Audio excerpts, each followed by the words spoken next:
My best friend proposed to me, but I'm pregnant with another guy's baby. You're on the Orange Stories. Subscribe so you don't miss out on new stories. Don't forget to like and share your opinions in the comments after listening.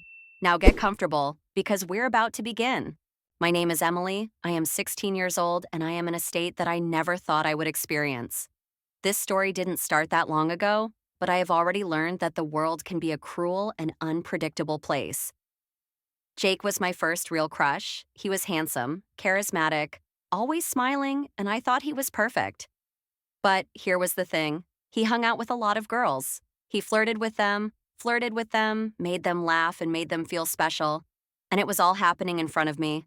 I didn't like it. I was jealous, but I couldn't do anything about it. I didn't want to be just one of the people he socializes with. I wanted him all to myself. I started to think that if I somehow got his attention even more, he would definitely be with me. I began to feel like there was only one way to make him stay. I thought that if I waited for him to have a baby, he wouldn't be able to leave because we would be bonded forever. He wouldn't flirt with others, he wouldn't look at other girls because we would have something important that only the two of us would have in common. I thought it would be simple. We'd be a family and everything would fall into place. I got pregnant. On purpose. I can't say I was very conscious of everything it would mean. I wanted him to stay with me, to see that I was important, that I needed him. I thought it would bind us together forever. But I was wrong. When I told Jake I was pregnant, his face turned white as a sheet. He was silent for a long time, and I waited, hoping for his support, for his look, for his promise that everything would be okay. But instead, he said it wasn't his problem. He leaned against the wall, lit a cigarette, and then silently left the room. I was alone. Subscribe to Deepl Pro to edit this document. Visit www.deepl.com/pro for more information. It was like the world had stopped. I felt like all my dreams had crumbled. Everything I had thought about for so long, built up in my head, turned out to be a lie. Everything I'd done to hold on to him had turned out to be a disaster.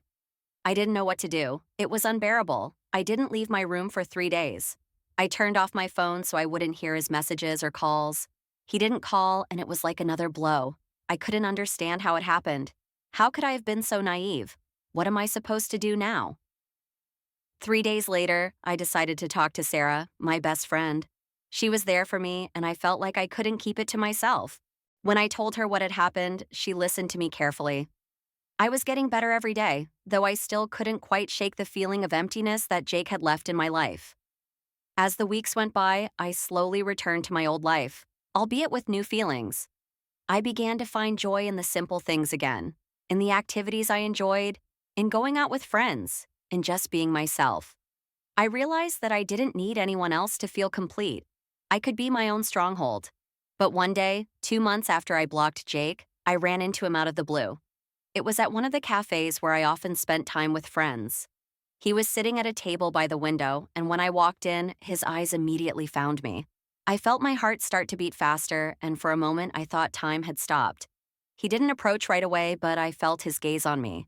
His face was different, more tired, as if time had left its marks on it. He was looking at me, as if trying to figure out what had changed in me over the months. I wasn't going to approach, but when he stood up and walked toward me, I realized I couldn't leave. He stopped at my desk, a little embarrassed, trying to speak, but it was like the words were stuck in his throat. I didn't know how to feel. This moment felt so strange. His words were cautious, like he was afraid I'd push him away again. He suggested that we try to start over. I was stunned, not expecting such a turnaround. He said that he had realized a lot during our breakup, that he wanted to be close to me, that he was ready to do anything for us, for the baby. I was a little confused, but his words touched me, and even though I knew I couldn't go back to the relationship I had before, I agreed.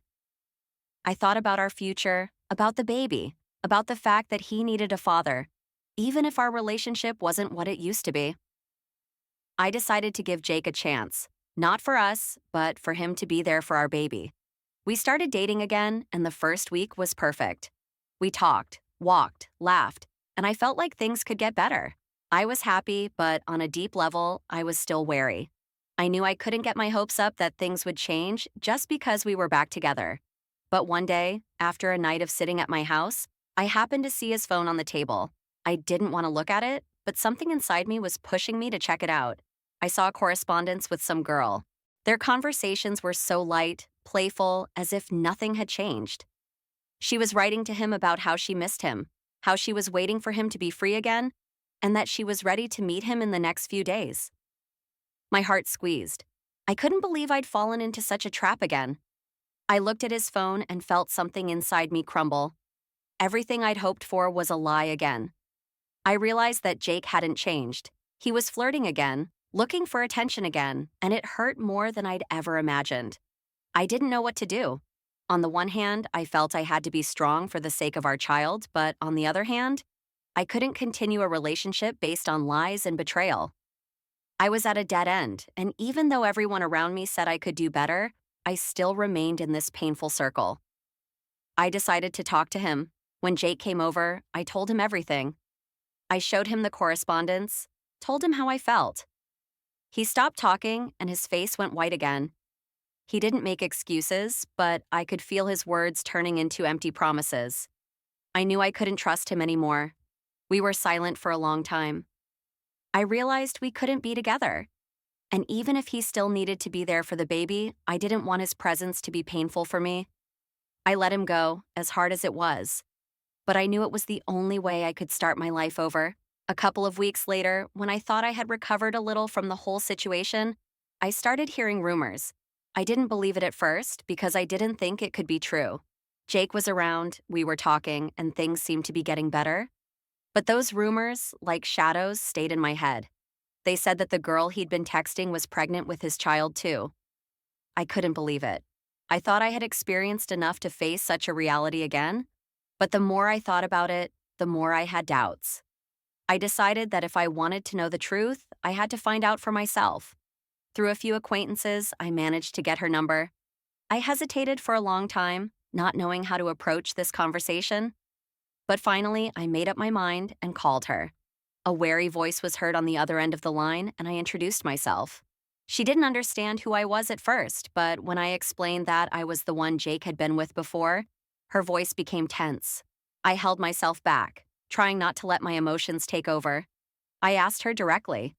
There were a few seconds of silence, and I could hear the uncertainty in her voice, and then she answered quietly that it was true.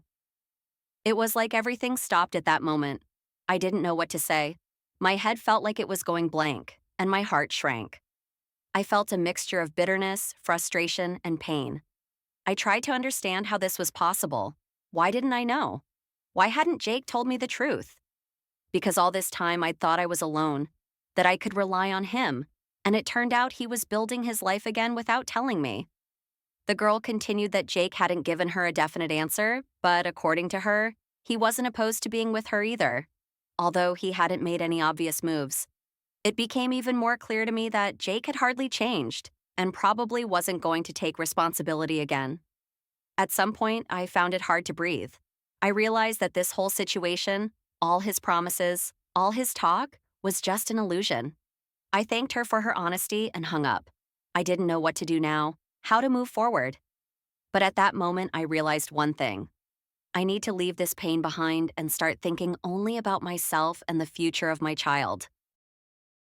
Thank you for watching to the end. We really want to know what you think about this story. Let us know what you think in the comments. Don't forget to like and subscribe so you don't miss new videos. See you soon.